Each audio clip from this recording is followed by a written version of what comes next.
Sabi niya, ginto na yan ah. Hindi naman. Nagawang nakasauli ka. Nakasauli ka na. yung pala hiniram lang oh. Bakay oh. Dapat malaki. Ganyan. Di bagay lang naman sa'yo. Ha? Hindi, magkabagay kasi yan sa mga puti. Yung mga ganito. Magyabang. Magyayabang ka lamang, lubos-lubusin mo na. Ay, nakaginto. Yung Kaya pala. mo manugang to.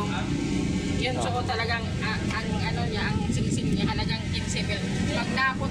Pag napasok siya ng trabaho, di ba security? Ah.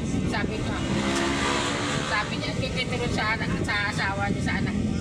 Ano na, pinapansin daw siya ng mga sumasakay sa jeep kasi ang action daw ng kamay niya kasi nakasuot siya 15 mil lang.